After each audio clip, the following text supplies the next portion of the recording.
네, 시작. 지금부터 자, 출석 순서대로 각자 화면 공유하고 자, 시작합시다.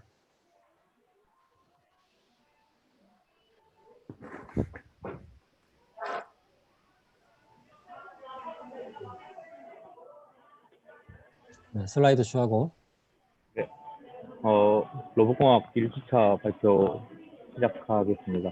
저는 김성훈이고요. 네, 저는 이번 주에, 전체적으로 틀을 잡는다라고 생각하고, 다음 주부터 이제, 어디 저 카페에 있는 사람이면 좀 지금 너가 발표하는 중에 카페에 있는 거니? 네, 맞습니다. 아이, 어쩔 수 없다. 그냥 해야겠네. 그럼. 네, 좀 목소리 크게 해서 하겠습니다. 아, 뭐 괜찮은 것 같아. 네, 다음 주부터 디테일을 좀 보고, 이번 주에는 좀 다양한 모듈을 짜서 진행하는 걸로 했고, 그래서 첫 번 프링크 시스템 자유운동 경로 제어하고 그 테이크홈에 있는 모바일 매니플레이처까지 시뮬레이션 하는 것까지 발표하겠습니다. 그 첫 번째로 RK4 코딩을 한 건데요. RK4 펑션에서 이제 입력받고 이 다음 앵글들을 됐는데 서브 펑션을 이용해서 다이나믹스 업데이트하고 다음으로 이제 이 RK4 루틴에 따라서 이렇게 기울기 업데이트하고 이 나온 앵글 넥스트 값들을 반응하는 펑션을 우선 하나 짰고요. 우선 이것만으로 자유운동 다이나믹스를 시뮬레이션 할 수 있어가지고 이렇게 그 메인 폼문 안에 이렇게 다이나믹 업데이트에서 RK 폼을 해서 초기치를 주고 시뮬레이션 한 거는 예 여기 있습니다.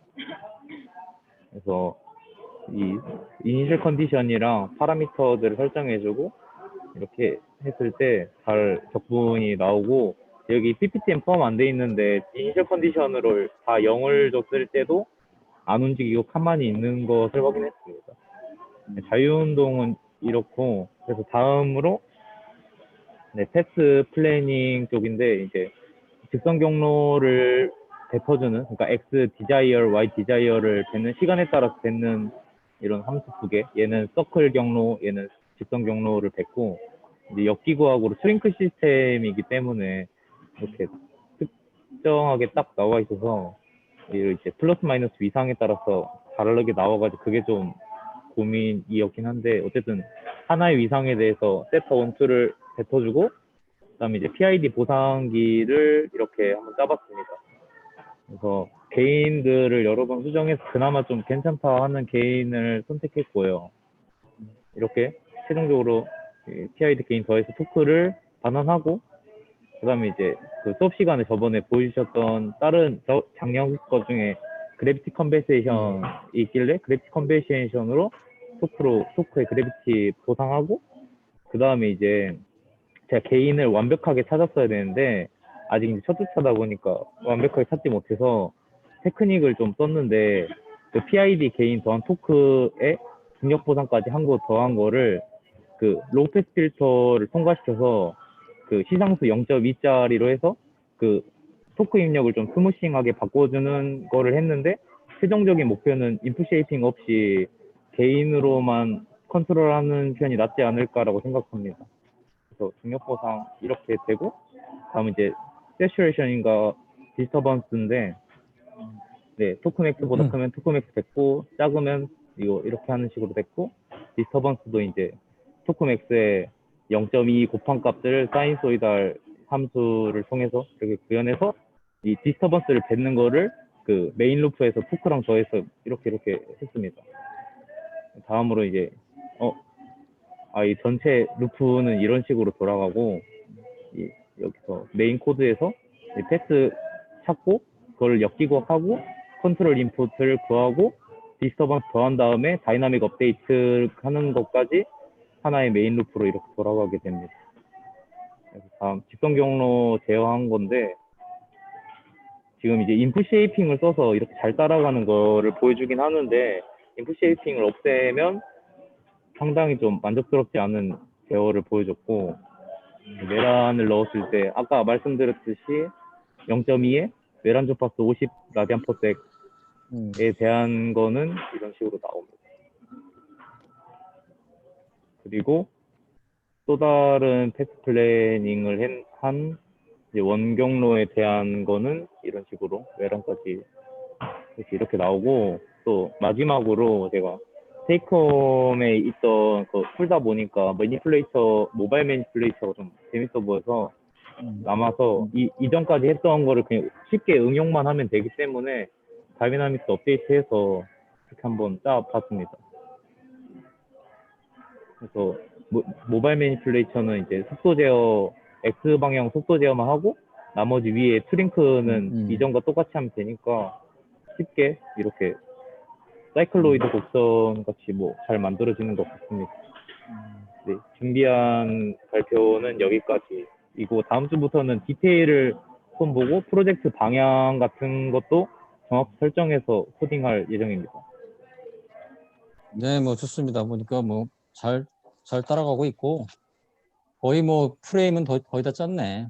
보니까 뭐 상당히 잘하고 있고 보니까 어느 정도 경험도 있는 것 같고 보니까 아까 뭐 또 인풋 쉐이핑 얘기도 했었는데 뭐 그쪽에 보통 진동제어에서 인풋 쉐이핑 기법을 쓰긴 하거든. 뭐 그쪽에도 경험이 좀 있는 거니? 아니면 그냥 본인이 그냥 인풋 쉐이핑이라는 걸 이름을 붙인 거니? 제가 종합 설계 할 때 음, 인풋 쉐이핑을 써봐가지고 음, 도움이 돼서 이번에도 한번 써보았습니다.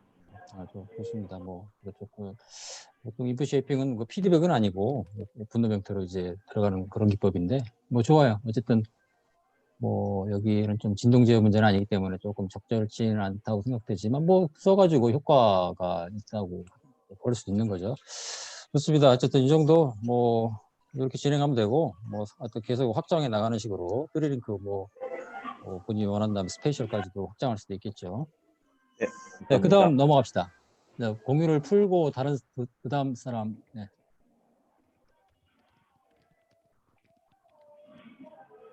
그 다음이 누구였니?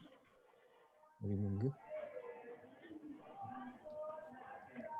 슬라이드 쇼?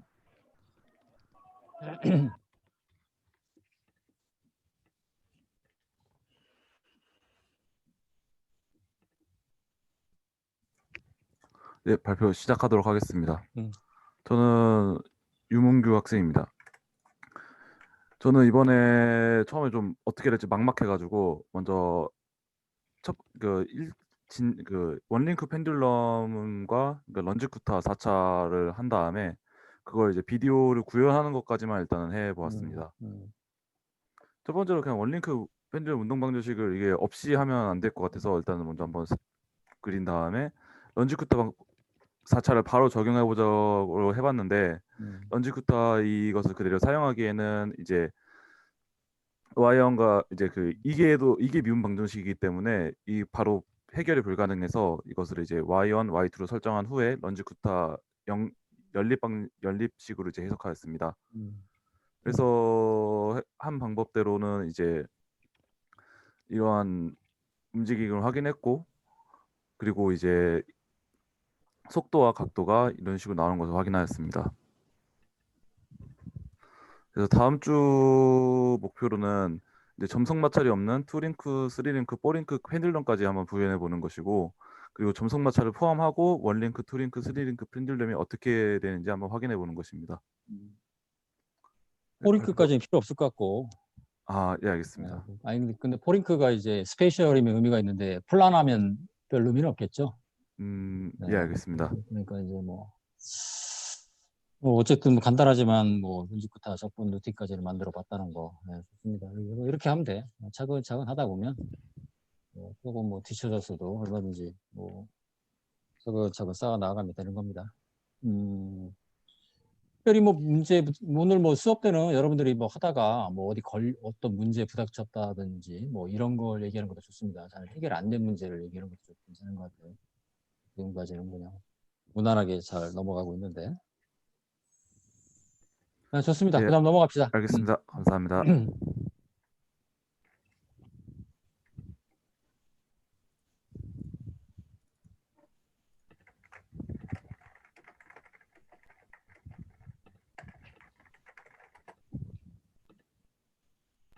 화면 보이시나요? 슬라이드 쇼. 네. 네. 1학번 박재현 1주차 발표 시작하겠습니다. 먼저 목차입니다. 저는 일단 RK4 루틴 구현 연습을 위해서 먼저 단진자를 한번 제작해 봤습니다. 그래서 운동 방정식 세우고 시뮬레이션 돌리고 차주 계획 순으로 발표하겠습니다. 네, 먼저 운동 방정식은 좌표축을 그림과 같이 설정을 해서 구현을 했습니다. 네, 이제 라그란지 방정식을 이용해서 단진자 운동 방정식을 구현하고 중력의 영향만을 고려할 거기 때문에 먼저 토크는 0으로 해서 간단하게 정리했습니다. 네, 다음으로 이제 매틀랩 코드입니다. 운동 방정식은 이제 펑션 핸들을 이용해서 저렇게 구현을 했고, 다음에 초이 값은 30도로 주어졌습니다. 다음에 RK4 루틴의 간격은 0.1로 해서 오른쪽 부분에 나타난 것 같이 RK4 알고리즘을 제작해서 세타와 각속도를 지속적으로 업데이트 해줬습니다. 네, 먼저 중력을 0으로 두었을 때의 결과입니다. 중력의 0일 때는 이제 움직이지 않기 때문에 이제 세타의 값도 처음에 설정한 대로 30도로 일정했고 각속도도 0의 값으로 일정했습니다. 다음으로는 중력을 고려할 때입니다. 중력을 고려할 때는 이제 진자 운동을 하는데 여기 시뮬레이션에 보시면 좀 길이가 줄어드는 문제가 있는데 이거는 왜 발생했는지 아직 발견을 못했습니다. 뭐 오류가 있겠지. 예, 그런 것 같습니다. 그래서 이제 각도의 값은 계속 일정한 사인파 형태로 나타난 것을 볼 수 있고 각속도 또한 그에 맞춰서 비슷하게 움직이는 모습을 볼 수 있었습니다. 따라서 RK4 알고리즘이 정상적으로 작동하는 것을 확인할 수 있었습니다.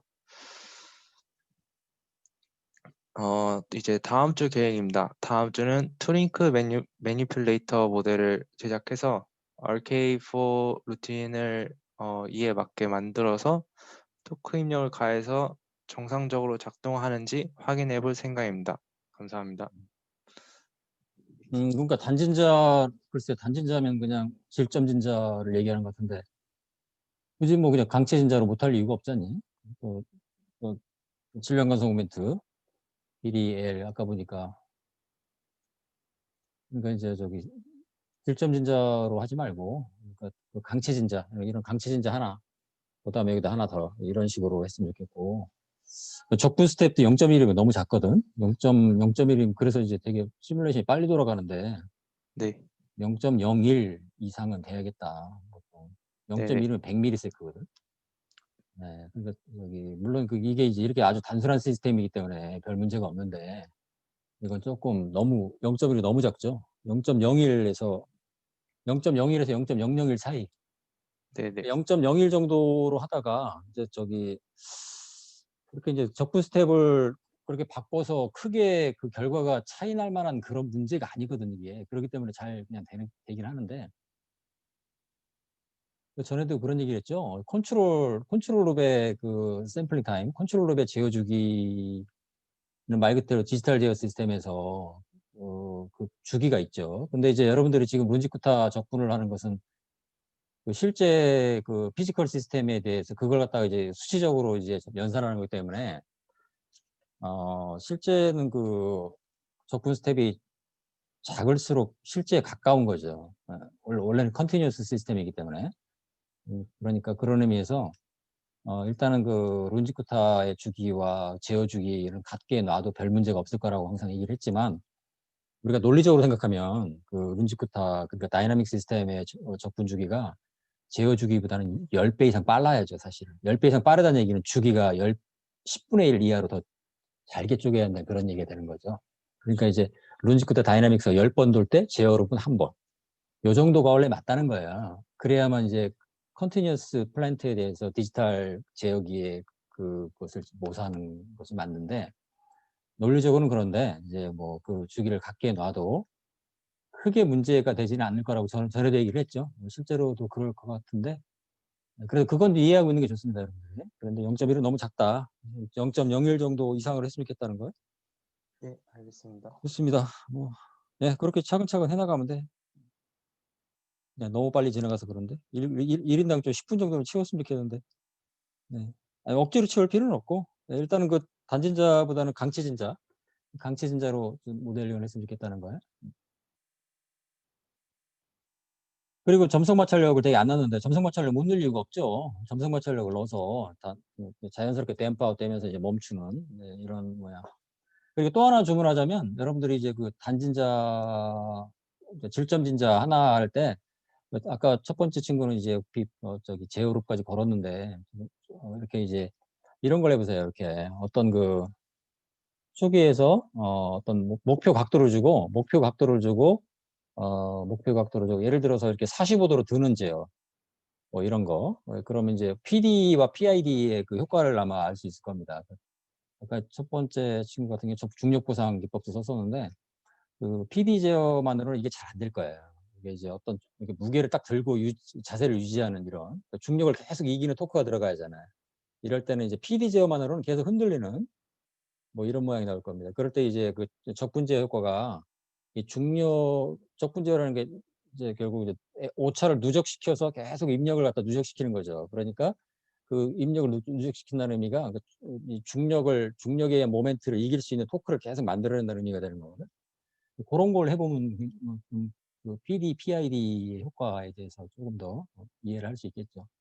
어떤 싱글 진자에 대한 그 프리 모션 시뮬레이션 하다가 거기다가 뭐 그 순서는 상관없는데 여러분들이 만약에 뜻이 있다면 뭐 제어룹을 한번 거기다가 이제 넣으시고 싶다면은 이렇게 어떤 진자를 일정한 각도로 유지하는 이런 문제, 뭐 이렇게 궤적 주지 말고 그냥 한 포인트, 뭐 세타 뭐 30도, 45도 또는 뭐 조금 더 간다면 돌입시키는 거죠. 이건 좀 어렵습니다.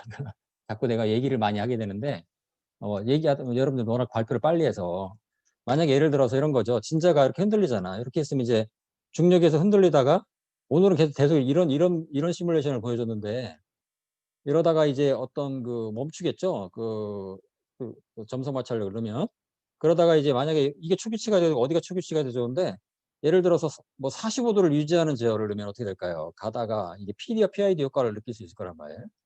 아마 적분제를 안 넣으면 잘 안 될 겁니다. 그 다음에 조금 더 어려우면 이게 0도에서 이렇게 이제 이런 0도에서 돌입시키는 문제죠. 돌입시키는 문제. 역진자 제어 문제죠. 이러면은 PID 선형 제어로 잘 안 된다는 걸 느낄 거예요. 그걸 안 된다는 걸 느끼는 게 중요해. 내가 볼 때는. 잘 되는 것도 잘 된다는 것보다도 안 되는 경우에 왜 안 되는 것을 이해하면은 여러분들의 실력이 굉장히 점프하죠. 그래서 이게 이제 처음에 이렇게 해보세요. 이렇게 0도에서 일단 프리모션을 보고 그 다음에 한 30도 이 정도는 문제 없을 거예요. 그 다음에 90도까지도 문제 없을 겁니다. 딱 90도 드는 문제. 그러다가 이제 역진자 이렇게 세워보려고 하면 이건 잘 안 될 거야. 그래서 참고로 얘기하면 이 역진자 이거 돌입시키는 문제 있잖아. 이게 박사 논문도 나왔습니다. 박사 논문도 수두룩하게 나왔어요. 이게 보면은 아주 그 비선형 제어에서 굉장히 유명한 문제야. 단순하면서도. 여러분들 유튜브 같은 데 보면은 유튜브에서 뭐 인버티드 펜듈럼 컨트롤 한번 쳐보세요. 그러면은 뭐 이렇게 리니어 모터로 해가지고 딱 세우는 이런 실험 장치 꾸민 그런 영상들 많이 나올 겁니다. 또는 이렇게 로터리 회전하면서 딱 세우는 이런 문제. 보통 이런 식이죠. 처음에 이렇게 이제 리니어 모터를 이렇게 있다가 흔들죠. 흔들면 이게 모션이 생기잖아. 흔들 하다가 이게 점점 모션이 커지죠. 커지다가 이게 이제 어느 정도 180도 근처에 왔다 싶으면 피드백을 딱 거는 거지. 딱 잡는. 근데 이걸 어떻게 들어서 그 다음에 이제 180도 유지시킬 것이냐.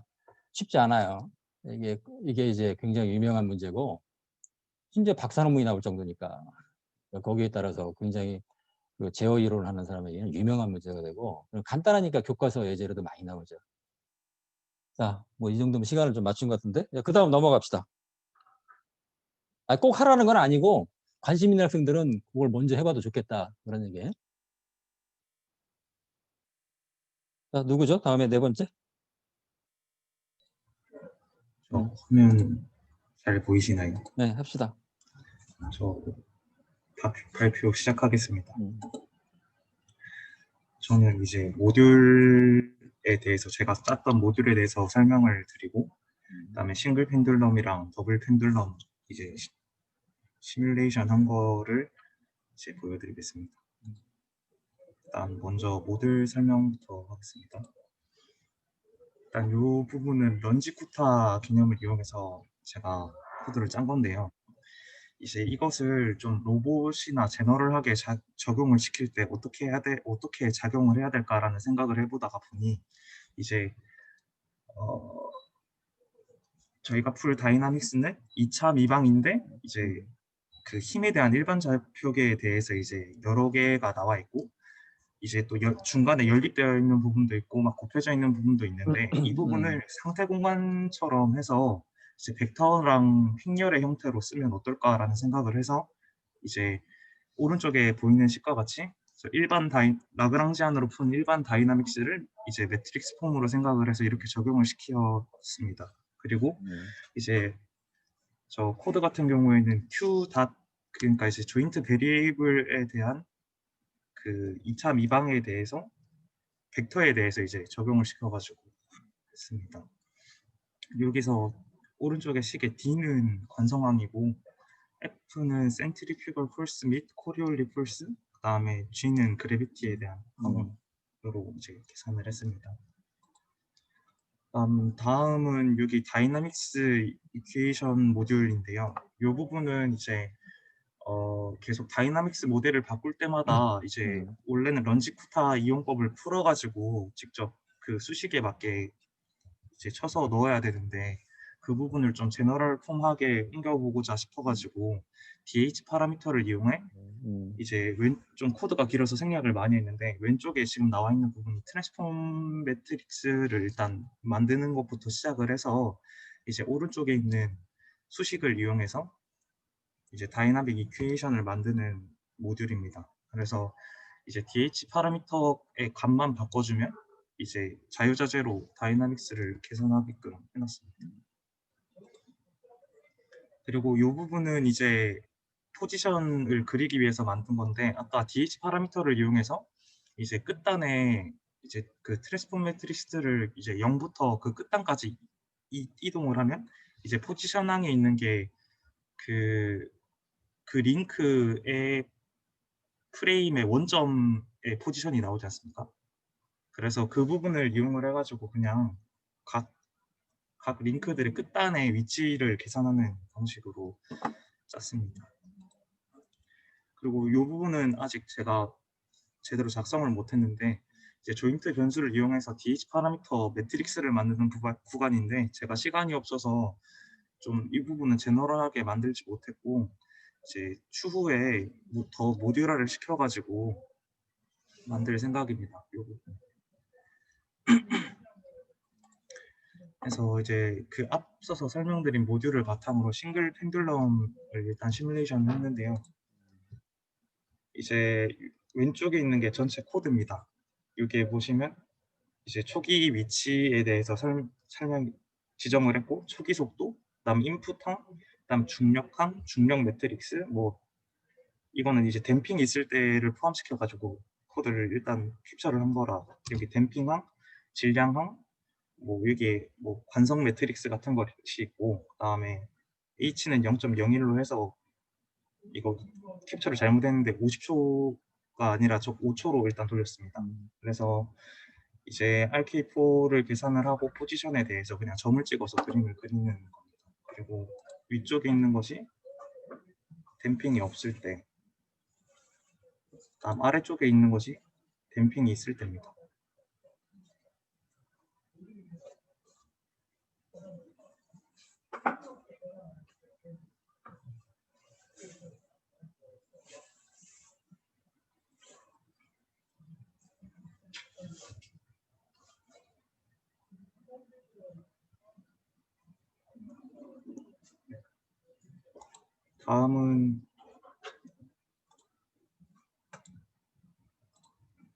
다음은 더블 펜듈럼인데요.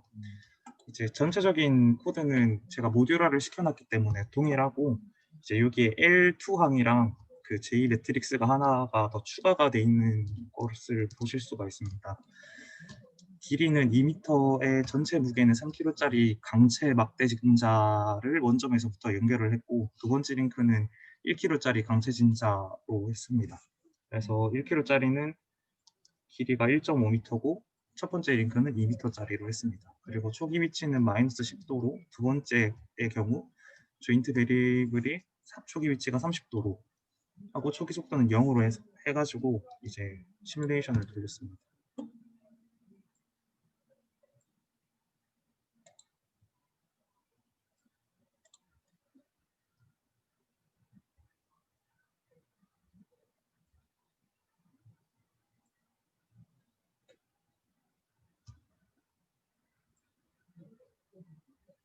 범석 마찰 기술은 얼마나 준 거니? 일단 두 개 다 2로 줬습니다. 이 정도? 그 정도라니까 적당해 보이네. 네.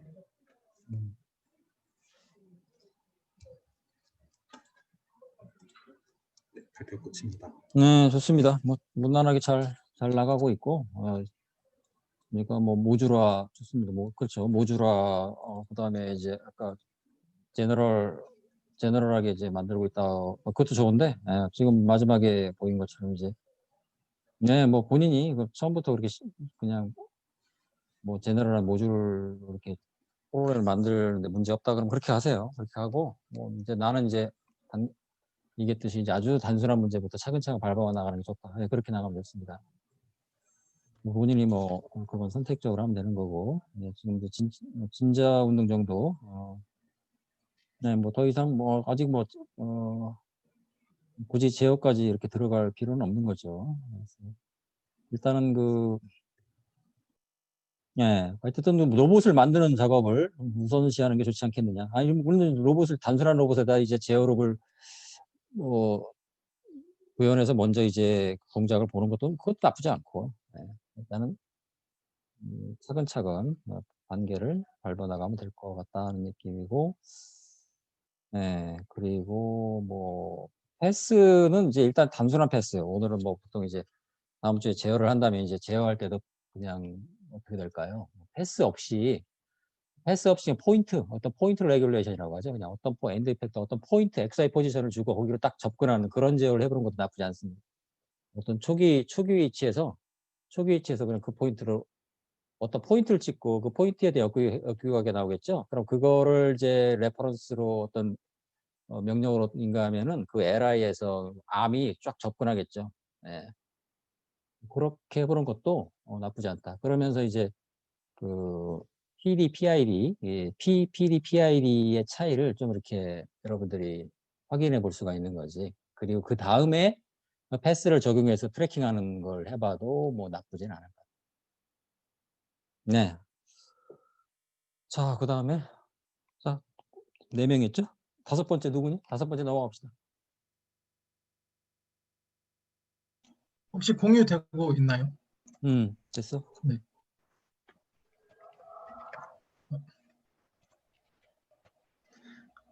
발표를 시작하도록 하겠습니다. 저는 황장호입니다. 그리고 저도 이제 앞서 발표하신 분들과 같이 싱글 펜듈럼을 기준으로 일단 시작을 해봤고요.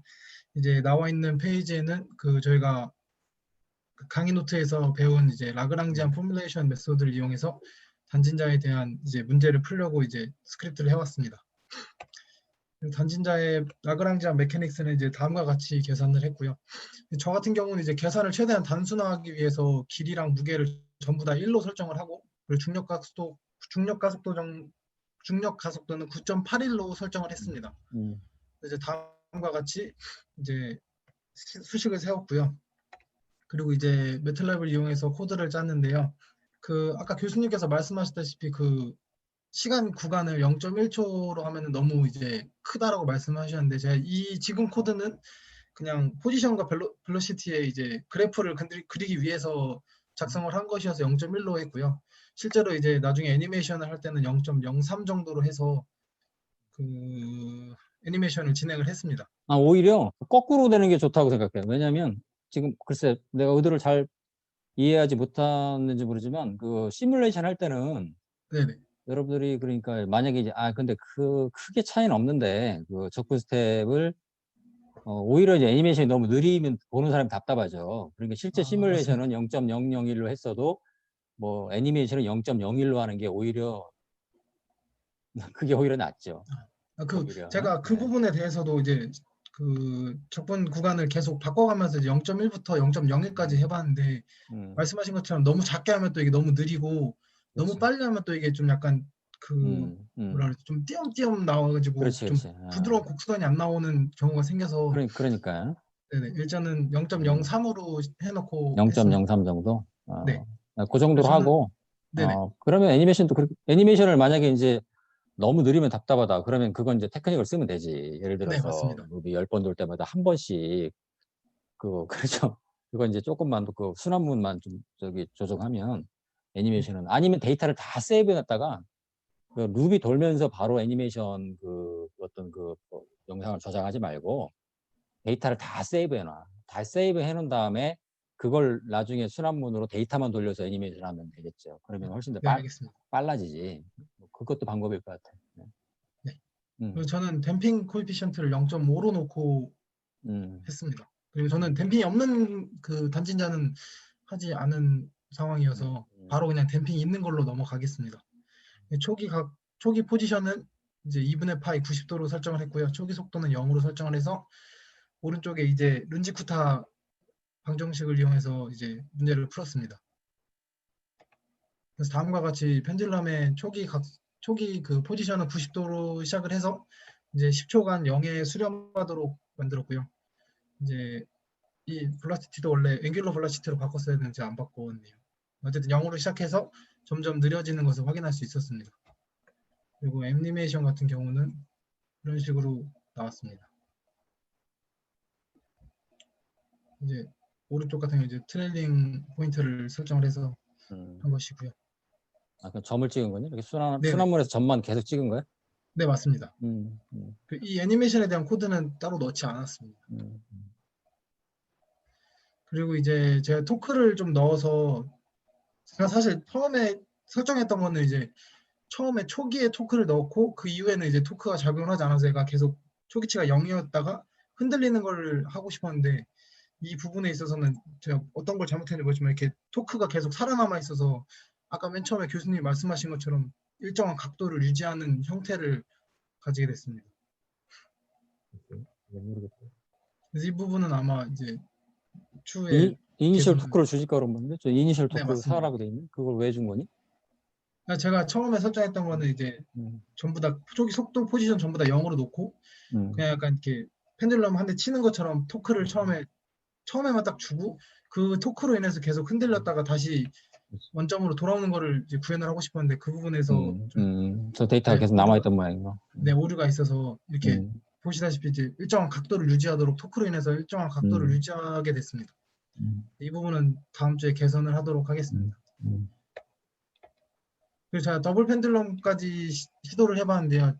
이번 주에 더블 펜듈럼을 시도를 해본 결과 이렇게 발산하는 형태가 되어서 이것도 이제 다음 주에 개선을 해서 다음 주에는 이제 더블 펜듈럼과 토크를 넣었을 때 이제 그 애니메이션과 그리고 이제 가능하면 이제 머니플레이터까지 이용을 해서 이제 발표를 준비해 보도록 하겠습니다.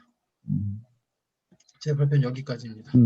더블 펜듈럼이 안 됐던 적이 있고 열린 미방 푸는 단계에서 아마 그 기울기 계산하는 부분에서 뭔가 오류가 있었겠지. 그러니까 맞습니다. 이제 수렴이 안 됐겠지.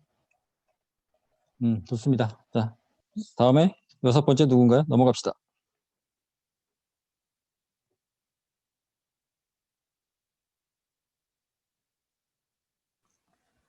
교수님, 보이십니까? 줌 화면이 보이네. 네, 시작하겠습니다. 일단은 저는 심예리고요. 오늘 목차는 이렇게 진행되겠습니다.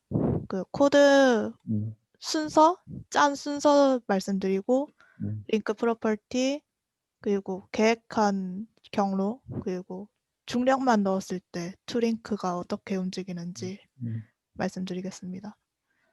첫 번째로 저는 이 가까속도를 구하는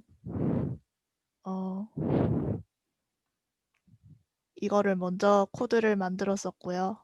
그냥 그 강의 자료에 있던 거 그대로 가져갔었습니다. 그리고 그 다음에는 RK4 수치를 구하기 위해서 이거 기울기 개념인 것들로 다음 위치와 속도 구하는 거를 코드를 만들었었고요. 코드를 따로 첨부하진 않았습니다. 그리고 그 다음에 앞서서 만들었던 포지션과 벨로시티를 넣어서 자코비안 안에 넣어서 이제 저희가 원하는 포지션과 벨로시티를 구하는 그런 코드를 그 다음 순서로 진행을 했고요. 그리고 앞에 만들었던 커맨드 포지션과 벨로시티와의 실제 각각의 그 에러로 커맨드 터크, 그 다음엔 실제 각도를 넣어서 다음 포지션을 넣는 그런 순서로 진행이 됐습니다. 정말 이대로 진행이 됐고요. 그 다음에는 링크 프로퍼티와 제가 계획한 경로를 말씀드리겠습니다. 링크는 이렇게 되어 있고요. 반절이라서 이거 무게도 반절로 넣었습니다. 뭐 초기 조건은 그냥 제너럴하게 45, 45 넣었고요. 그리고 제가 계획한 이것은 좀 복잡하게 나와 있는데 애니메이션으로 보여드리겠습니다. 이렇게 갔다가 1초 기다리고 다시 돌아가는 겁니다. 네, 이거를 코드화를 만들었고요. 폴문에 if 넣어서. 그래서 이거를 확인을 좀 잘 해보려고 그래프를 만들었습니다. 보시다시피 1초 간격으로 이렇게 x, y, 2까지 올라갔다가 다시 내려가고 여기는 0까지 내려갔다가 다시 올라가는 벨로시티도 문제없이 코드가 틀린 건 없구나 생각하고 있습니다. 지금은. 그래서 지금까지 해온 코드로 노 댐핑일 때 중력을 주지 않았을 때 확인을 해보면 네 건재하고요. 그래서 그 다음에 중력을 넣었을 때 확인해보면 이렇게 정신을 못 차리고 돌아가고 있습니다. 그 다음엔 댐핑을 넣었습니다. 이거 여기에서 맨 뒤에 댐핑을 넣어서 댐핑 효과를 그래서 확인을 해보면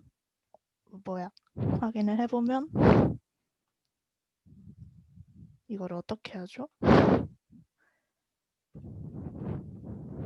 잠시만요. 이미지인가? 모르겠다. 아니요, 지금 그림으로 해가지고 이거를 끄는 방법을 모르겠네요. 됐다. 보겠네. 이렇게 아까보다는 조금 덜 움직이는 걸 확인했습니다. 요 40까지 올리면은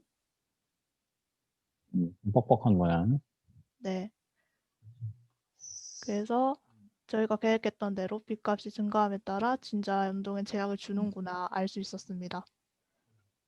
그래서 그 다음에는 개인 값을 넣어서 이 친구가 어떻게 움직이는지 확인을 해봤는데 결론적으로는 실패했습니다. 역기과학이 제대로 안 맞은 것 같은데? 이렇게 되더라고요. 역기과학 솔루션을 넣은 거니? 네.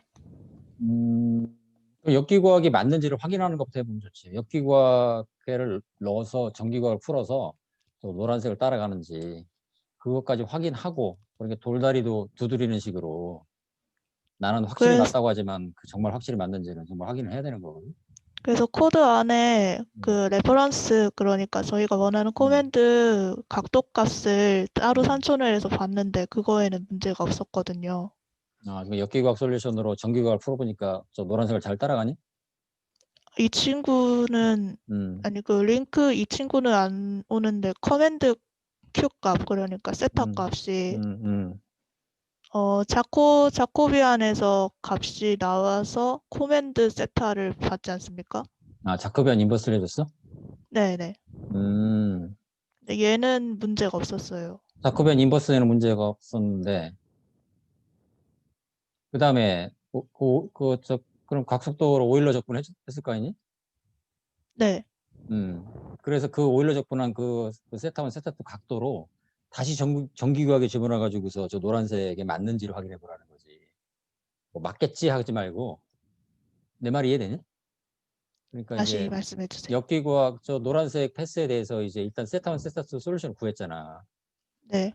그거를 그러니까 이제 저코비안 인버스를 해서 그럼 이제 세타1다 세타2다 구했을 것이고 네네. 그거를 오일러 적분해서 세타1, 세타2에 대한 궤적을 세타1, 세타2에 대한 데이터를 쭉 얻었잖아. 그렇지? 네. 그럼 그거를 다시 한번 정기구학식에 넣어가지고 그럼 노란색 패스 그러니까 엔드 이펙터 포지션이 다시 이제 그 역기구학 솔루션을 가지고 다시 정기구학식을 계산하면 원래 노란색 선을 따라가야 되겠지. 당연한 얘기를 하는 거거든. 네. 그게 맞는지를 확인하라는 얘기예요. 내 얘기. 왜냐하면 어차피 구현이라는 게 어디서 실수 우리가 디버깅 그렇게 하는 거거든. 그러니까 뭐 글쎄 그걸 안 해봤다면 역기구학 솔루션을 가지고 다시 정기구학을 풀어 정기구학식에 그 세타1, 세타2를 다시 넣어서 그 XY가 노란색 라인을 따라가는지를 확인하라. 아, 네. 그걸 안 해봤다면 해보라는 얘기예요. 만약에 그게 오류가 있을 수도 있다는 얘기거든. 일단 한번 해보겠습니다. 그거에서 오류가 없다면 다른 문제일 텐데 글쎄요. 이렇게 단순한 문제에서는 뭐그 레퍼런스만 정확히 만나면 뭐 개인을 갖다 무지막지하게 이상한 값을 넣지 않으면 뭐 이렇게 특별히 이상한 결과가 나올 것 같지는 않거든. 아마도 역기구학 솔루션을 체크해보는 게 순서겠다. 그런 얘기예요. 네. 오케이. 그리고 가끔 이제 인버스에서 지금 이제 싱글러에 빠지지 않았다면 가끔은 이제 여기 이게 2링크니까 3링크 정도만 작년에도 그런 학생이 있었는데 그 자코비안 인버스 할 때 그 가끔 이제 그 패스에 따라서 그 다이아고널 텀들이 너무 작아지면 자코비안 인버스에서 디터미넌트가 이게 이제 거의 막 너무 작아서 인버스가 이제 인피니티로 나오는 경우가 가끔 있거든.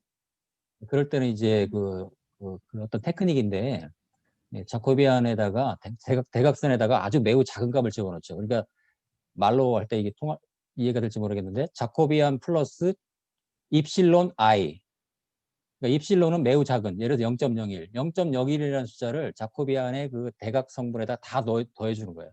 그러면은 실제의 인버스 오차는 작으면서도 그 싱글러 문제를 피할 수는 있거든. 다른 학생들한테도 이건 필요한 내용일 수 있어요. 왜냐하면 자코비안 인버스 할 때 그 패스에 따라서 그 디터미넌트가 매우 작다는 게 이제 뭐 0.0001이다. 그럼 그거 인버스는 거의 무한대잖아. 그러니까 그렇게 해서 이제 싱글에 빠지는 경우가 가끔씩 나온다는 거예요.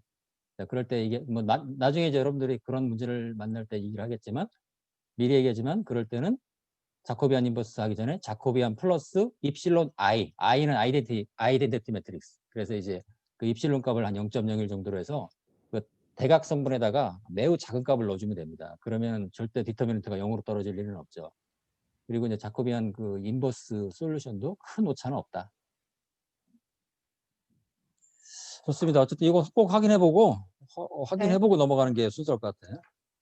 그래서 다음 주에는 그것도 확인해보고 개인 넣고 해서 시뮬레이션 해보겠습니다. 오케이, 네. 넘어갑시다. 하나, 둘, 셋, 6명 있네. 이거 화면을 공유하는 걸 누가 공유를 풀어줘야 다른 사람이 공유할 수 있는 거 아니니? 참 네, 어떻게 하는 공유를 안 풀어도 다른 사람이 공유할 수 있나?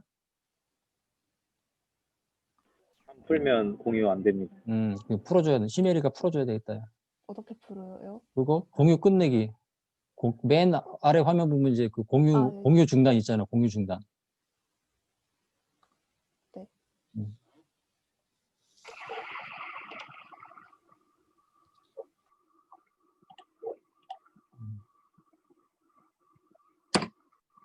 기마요. 네, 제가 가고 저는 먼저 전부 다 해석을 했고요. 그다음에 시뮬레이션 그리고 이중입니다. 혹시 오디오가 잘 안 들어오는데 혹시 마이크를 저기 어디 그냥 노트북 마이크 쓰고 있니? 아니면 이어폰 이어폰 마이크? 그 이어폰을 이렇게 입에다 대고 이렇게 대고 해볼래? 너무 안 들어오는데 오디오가? 이렇게 대고 이런 식으로 되고 마스크를 써서 그런가? 우선 그 이중입니다. 시뮬레이션 이렇게 순서대로 진행을 하겠습니다. 마스크를 살짝 내리고 해볼래? 너무 된 거 해봐 한번. 진행하겠습니다. 아이고 그거 원하고 그 마이크가 안 좋다야. 아니 근데 들릴 수는 있는데 우리 다 한국 사람이니까 뭐 영어 듣는 것도 아니고 자 해봅시다. 네. 그러면 안진다는 사실 플래닝이 안 돼서 DH표를 만들 필요는 있는데 이제 저는 학습을 목적으로 한번 만들어 보았습니다. 그래서 일단 이거는 따로 패스 플래닝을 할 게 아니라서 세타를 아래로 잡아서 세타에다가 세타 1 마이너스 90도를 대입을 해서 진행을 하였고요. 그래서 A1 확률을 만들고 결국 로봇 최종 확률도 2x4가 A1하고 같이 됩니다. 그래서 엽기구와 솔루션을 진행을 해서 세타 1의 값을 구하였습니다. 그리고 자코비안도 해보았는데 PY, PZ를 각각 미분을 해서 이와 같은 값을 얻을 수가 있습니다. 그리고 운동 방정식을 구하였는데 라그랑지안 방법을 사용했고요. 키네마틱 에너지랑 포텐셜 에너지를 구해서 라그랑지안으로 미분을 해서 운동 방정식을 아래 같이 구하였고 감세가 있을 경우에는 오른쪽 아래에 있는 방정식과 같이 나옵니다. 그리고 그것을 RK4 메시지에 대입을 해서 평균 기울기를 구하고 접근을 진행을 하였습니다. 시뮬레이션인데요. 초기 각도를 60도로 설정하고 구하였습니다. 이거는 감세가 없는 경우, 감세가 작용하는 경우 그리고 마지막에 토크를 한번 걸어서 특정한 위치 수렴할 수 있는지 확인을 한번 해봤습니다. 그 위로 올리려고 하니까 조금 튀어서 여기까지가 한계예요. 그냥 일정한 토크를 줘본 거야? 네. 그리고 이중입니다. 해석을 똑같이 DH표에다 넣어서 해석을 하였고요. 그리고 B과 솔루션은 아래와 같이 나왔습니다. 그리고 또 자코비안 해석도 진행하고 이것은 다음 주에 패스 플래닝 할 때 이용하려고 미리 만들었습니다. 그리고 운동 방정식을 확률 형태로 해서 만들었고 앞에 H12랑 H21행 대칭이 되는 것도 계산을 해서 확인을 하였습니다. 그리고 이 운동 방정식도 앞에 간진자와 같이 RK4 메시지에 적용을 해서 시뮬레이션을 해봤습니다. 조금 뭔가 이상한 것 같아서 아직 점성 시뮬레이션을 하지 않았습니다. 이상이고요. 다음 주에는 패스 플래닝 이중 동작으로까지 해보도록 하겠습니다. 뭐 무난하게 잘 되고 있고, 그래서 눈에 보니까 저 수식 편집할 때 지금 보니까 웬만하면 메스타에 뭐 저기 아까 내가 기억을 못 하겠는데 수식 편집할 때 보니까 지금 윈도우에서 바로 편집한 거니? 저기 PPT에서? 네. 그러면 이게 문제가 뭐냐면 이렇게 수식을 편집하면은 저기 이게 재사용하기가 힘들거든. 그래서 이제 여러분들 메스타입 모르나요? 네. 메스타입 다운받아가지고 MATHTYPE 메스타입 다운받아가지고 메스타입에서 수식을 편집해서 집어넣는 게 좋아요. 그러면은 왜냐면 그럼 재사용하기가 좋거든. 카피 앤 페이스트 좋고. 그러니까 이 수식을 이걸 내가 강의 노트 얘기할 때 그것까지 얘기할 생각을 못 했는데 메스타입을 쓰기 바랍니다.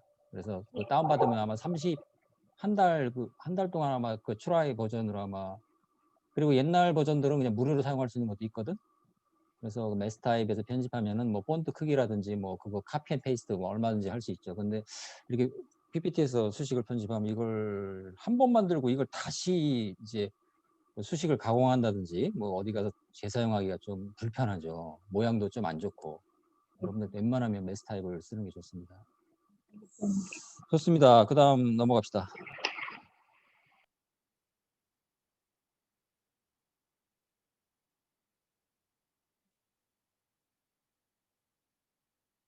네, 혹시 잘 보이십니까?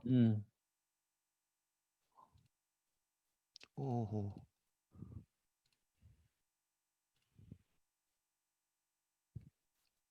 네, 그 발표 시작하겠습니다. 네, 이번 1주차 발표하는 한유덕이라고 합니다. 그 일단 목차는 RK4 방법에 대해서 좀 간단히 조사를 해보고 그냥 일단 간단하게 1차 미분이랑 1차 미방이랑 2차 미방을 풀어서 어떤 형식으로 이렇게 잘 나오나 확인을 해보려고 미방을 풀어봤고요. 그리고 마지막으로 그냥 일단 펜듈럼 1차 단진자를 풀어보았습니다. 일단 RK4 방법이 초기값이 주어진 미분 방정식을 그 수치 해석적 방법을 이용해서 그 문제를 해결하는 방법입니다. 그래서 일단 그냥 인터넷에서 미분 방정식 하나 찾아가지고 그 미분 방정식을 계산기로 풀면은 지금 PPT에 보이는 대로 저 XT는 저 식이 나오고 그 다음에 이제 룬지쿠타 방법으로 해서 매틀랩을 이용하여 문제를 풀어보았습니다. 코드는 여기 지금 보이시는 코드 그대로고요. 저기 X 리얼이라고 써 있는 저게 계산기를 이용하여 실제로 구한 값이고 밑에 있는 이 펑션 함수가 주어진 미분 방정식입니다. 그리고 이게 RK4 방법이랑 실제로 구한 거랑 그래프를 그려서 차이가 얼마나 나나 확인을 해보기 위해서 그래프를 그려봤고요. 지금 나와 있는 그래프처럼 그렇게 큰 차이는 없었습니다. 그리고 그 다음에 이것도 그냥 인터넷에서 찾아서 미분 방정식을 풀어보았는데요. 지금 이 문제 같은 경우는 그 X 1차 미분항을 V라고 새로 항을 하나 만들어 줘가지고 RK4 방법을 2번을 사용하였습니다. 거기 궁금해서 그러는데 펑션 다음에 저게 함수 이름이니? 난 저 몰라서. 골뱅이 말씀하시는 겁니까? 골뱅이 H라고 뭐 그냥 그 뭐야 저게? 아 저게 들어가야 이제 펑션 함수가 잘 오, 적용이 되더라고요. 글쎄요. 글쎄 신기하네. 그럼 그 매트랩 제공한 함수야 저게? 네, 좀 그렇게 알고 있습니다. 신기합니다. 미방을 풀어주는 함수가 있다는 얘기네요. 지금 이 펑션은 그냥 그대로 그냥 함수 미분 방정식입니다. 미분 방정식. 그대로 써줬네. 네, 그냥 그대로 쓸 수 있습니다. 심볼릭하게 해주는 그런 건가 저게? 네. EX. 네, 아무튼 넘어갑시다. 어쨌든. 네, 그래서 이것도 그냥 한번 그래프를 그려봤고요. 그리고 이제 이게 펜듈럼을 풀었는데 이건 제가 코딩을 잘 못해가지고 인터넷으로 찾아보다가 그냥 식을 이용해가지고 펜듈럼을 푼 채로 코딩을 해버렸습니다. 그러니까 RK4 방법을 쓰지를 못하고 그냥 식 그 자체를 이용해가지고 저 펜듈럼을 풀었는데 이게 영상을 보시면은 펜듈럼이 움직이긴 하는데 RK4 방법을 쓰지를 못해가지고 제가 이제 다음 주 발표 때는 그 펜듈럼 진짜 문제를 RK4를 사용해 풀어보고 투링크 펜듈럼까지는 해볼 생각입니다. 근데 글쎄 내 상식으로는 그 펜듈럼은 비선형 미방인데 그것까지도 풀어주는 함수가 있니?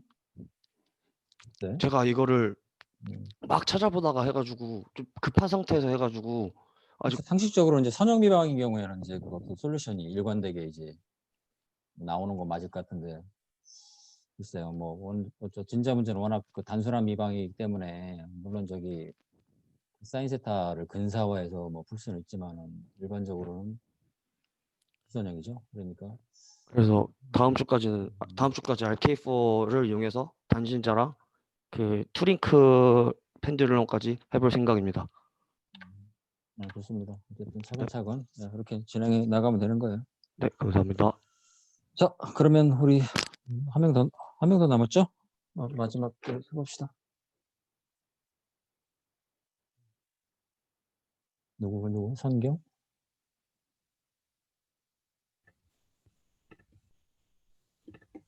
화면 잘 보이시나요?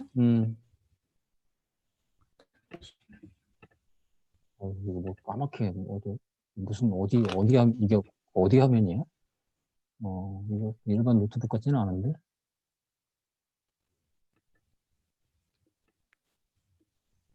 잠시만요. 일반적인 저 PPT 상하고 좀 다르다. 이게 어디서 띄운 거야, 이게?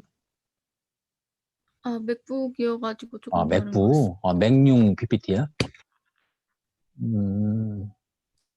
조금 UI가 다르더라고요. 어, 지금 화면 잘 보이시나요? 잘 보여. 저는 이번 주 로보틱스 첫 차 발표 시작하겠습니다. 이번 주는 전식사 수치를 통해서 링크 매니플레이터 시뮬레이션까지 진행했습니다.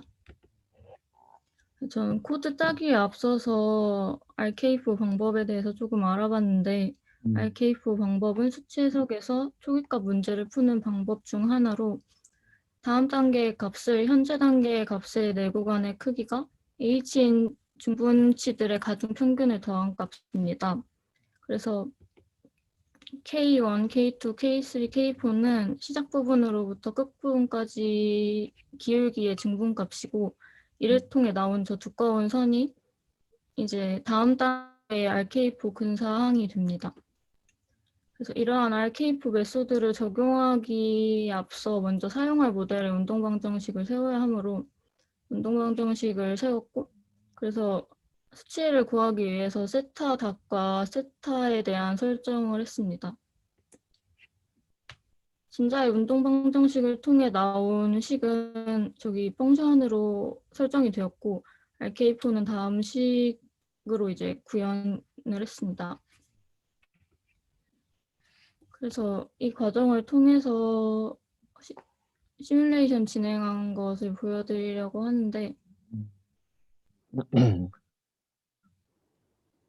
초기값이 0일 때는 움직이지 않고 아무 변화가 없는 것을 보실 수 있는데 초기값이 0이 아닌 상태에서는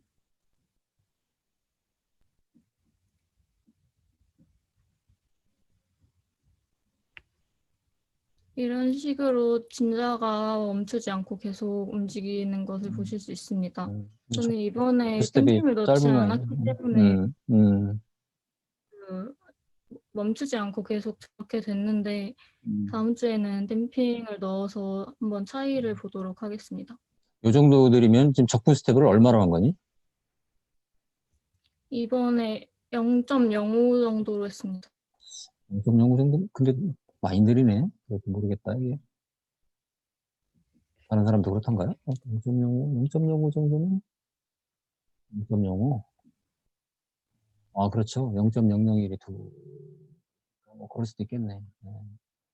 그러니까 시뮬레이션은 0.01 정도로 해도 수렴시키는데 문제 없을 것 같으니까 0.01 정도 해서 빨리빨리 이제 수렴을 시키고 이제 여러분 이제 나중에 이제 제대로 이제 마지막 파이널 결과를 뽑을 때는 조금 스텝을 더 잘게 자르고 그것도 방법이겠네. 네, 다음 주에는 그럼 0.01로 먼저 그건 이제 그렇게 해서 이제 하겠습니다. 빨리빨리 해보고 이제 나중에 그렇죠. 뭐 수렴만 하면 일단 수렴만 하면 좀 빨리빨리 시뮬레이션 하고 나중에 이제 최종 그리고 여러분 많이 시뮬레이션 해보고 나중에 마지막 결과를 갖다가 이제 세이브할 거든. 그럴 때는 조금 더 잘게 잘라서 결과를 플롯하는 것도 좋겠다.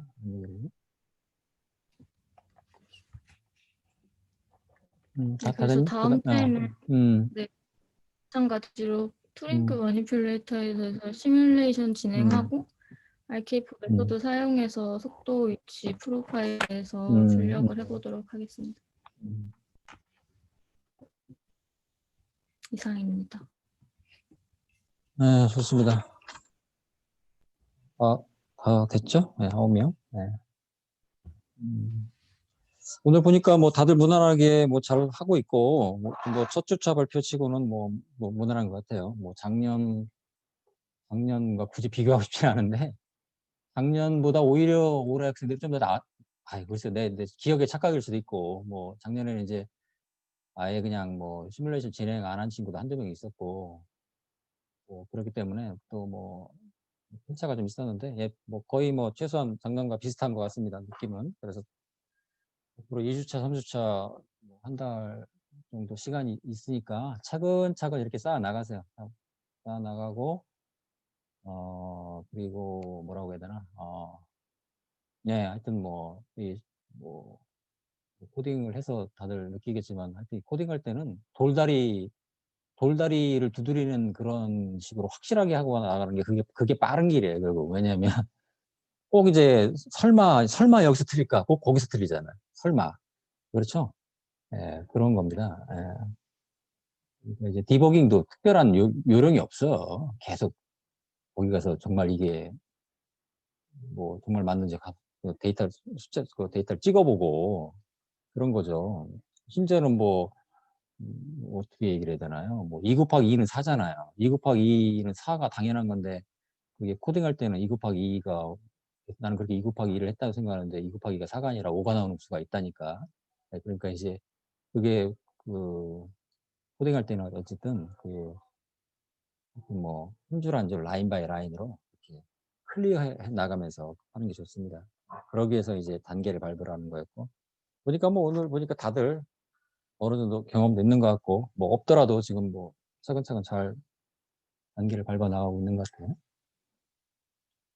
네, 오늘 뭐 9명이니까 좀 빨리 끝났는데 뭐 첫 주니까 다음 주부터는 한 10분 정도 조금 더 충실하게 준비를 해오는 걸로 그렇게 합시다.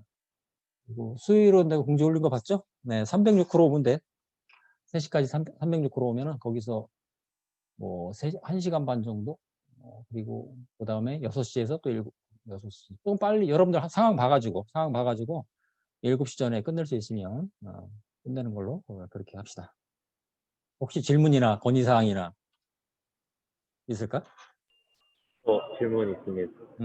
그 사장 공부하다가 그 수업 때는 진행 안 했는데 그 매니플레이처 그 나그랑지안으로 푸는 거 해봤는데 그 두 번째 방법 있지 않습니까? 그 이너시아 매니플레이처 이너시아 텐서 사용하는 방법인데 거기서 그 자코비안의 조인트 파라미터 곱해서 각속도를 구하는데 그 각속도가 레퍼런스 프레임 기준 각속도 벡터지 않습니까? 그러겠죠. 네, 근데 임의의 강체에 대해서 회전 운동 에너지를 구할 때 레퍼런스 기준인 각속도 벡터를 사용하면 저희는 일반적으로 링크의 주축에 대한 그렇지. 관성 모멘트를 알고 있는데 그 관성 그렇지. 모멘트를 임의의 축에 대한 관성 모멘트로 바꿔줘야 되지 않습니까? 그렇지. 그러니까 뭐 맞는 얘기지. 예. 그러니까 이제 그거는 그 플라나일 경우에는 그런 고민을 할 필요가 없고 결론적으로 플라나일 경우에 스페이셜일 경우에는 그 관성 주축과 그러니까 이제 그런 거죠. 지금 말한 대로 그 각속도도 기준 좌표계 그러니까 이제 베이스 프레임에 있는 절대 좌표계에 대한 각속도여야 되고 당연히 속도도 그래야 되고 그리고 질량 관성 모멘트도 그렇죠. 그러니까 이제 이렇게 할 수 있겠죠. 질량 관성 이제 각속도 예를 들면 XY 그러니까 이제 기준 좌표계 XY 주축에 대한 오메가 X, 오메가 Y, 오메가 G에 대해서 그 기준 좌표계에 대한 각속도를 쓴다면 관성 모멘트도 XY 주축에 대한 관성 모멘트 XYG가 나와야 되는 거죠. 근데 만약에 이제 그 링크의 그 강체 좌표계를 쓴다면 링크의 강체 좌표계는 그게 이제 관성 주축이 XYG 방향, XY 지축 방향 나와 있다면 그 기준 좌표계에 대한 오메가를 그 강체 좌표계의 XY 주축 성분으로 해서 계산하면 되겠죠. 말이 좀 어렵나? 그렇게 하면 되죠. 그러니까 그거는 교과서에는 아마 둘 중에 하나로 돼 있을 거예요. 아마 근데 교과서에 있는 방식 그냥 따라가면 거의 맞아. 작년에도 그렇게 그냥 하더라고. 내가 강의 노트에 있는 것이 난 직관적으로 좀 더 쉽다고 해서 그걸 따라가는 게 어떻겠냐 했는데 그 교과서에 있는 식을 따라가도 뭐 문제 없을 겁니다. 아마 그대로 해주면 될 거예요. 나도 그건 해보지 않았거든. 그러니까 그 논리적으로 그게 맞지. 그러니까 운동 에너지에서 그 속도 각속도라는 것은 기준 좌표계에 대한 속도 각속도죠. 당연한 얘기예요. 그리고 이제 질량 가성 모멘트가 이제 그게 스페이셜일 경우에는 잘 따져줘야 되는데 그 맞는 얘기예요. 그 보통 우리가 이제 어떤 강체의 질량 가성 모멘트는 주축에 대해서만 주어져 있는 거죠. 주축에 대해서만. 프린시플 엑시스에 대해서만. 근데 이제 그걸 따져줘야 되죠. 맞습니다. 지금 정확하게 문제를 알고 있는 거예요. 그래서 그거 생각하면서 아마 잘 하면 되지 않을까. 잘 해보면 될 것 같아요. 그건 이제 네. DH 메소드에서도 질문이 있는데 옛날에도 똑같이 질문했었는데 그때 답변이 3장으로 넘어가면 그 미분을 사용하기 때문에 그러니까 뭐 DH 파라미터에서 홈 포지션에 대한 게 계속 의문으로 남아가지고 저희가 홈 포지션을 어떻게 판단해야 되는지 그림을 보고 그림 좌표계를 기준으로 그대로 받아들여야 되는지 아니면 이게 얼만큼 회전된 거니까 원래 홈 포지션은 뭐겠구나라고 수정해서 DH 파라미터를 세워야 되는지 DH 파라미터는 기본적으로 이제 홈 포지션하고 DH 파라미터는 원칙적으로 상관이 없죠. 왜냐하면 이제 홈 포지션에는 이제 그 조인트 베리어블 세타 1, 2, 3, 4 그게 전부 0000인 걸 우리가 홈 포지션으로 정의하는 거고 그거에 따라 DH 파라미터가 바뀔 일은 없지.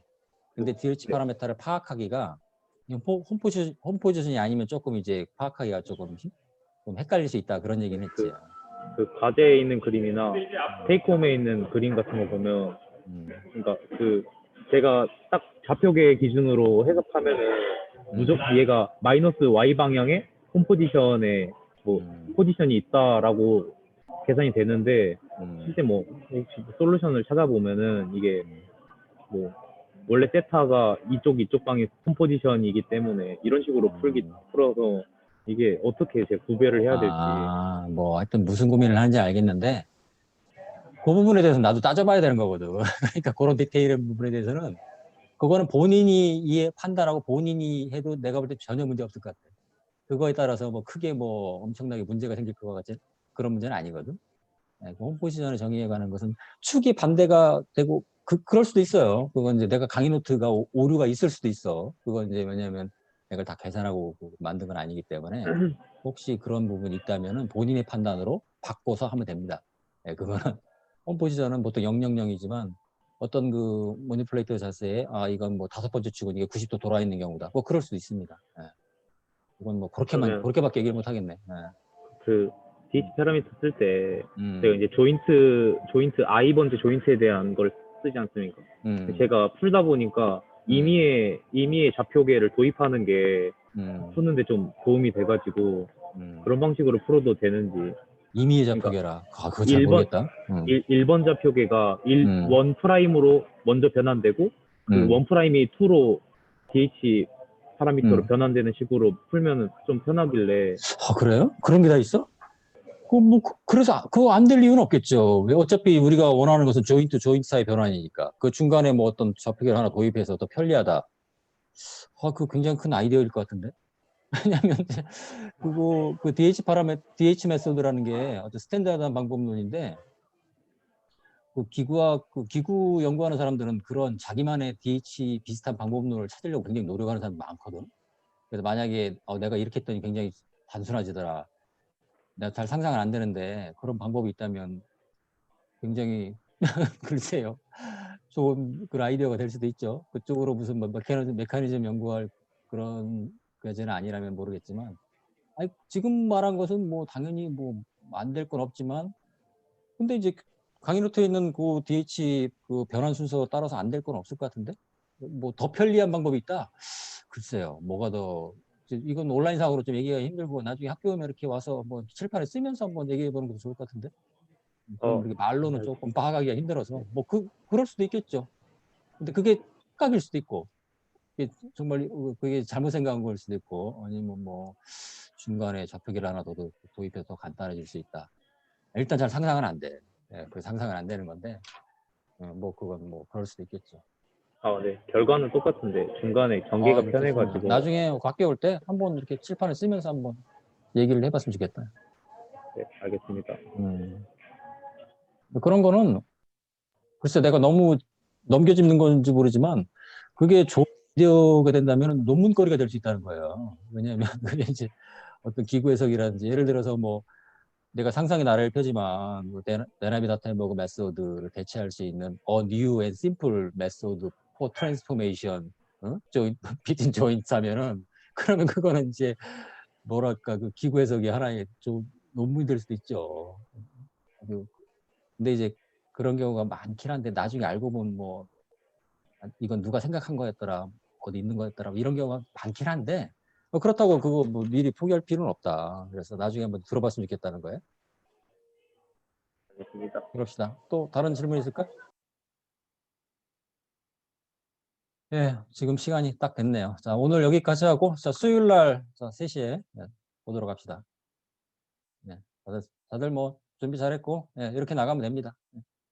자, 오늘은 여기서 마칩시다. 고맙습니다. 고맙습니다.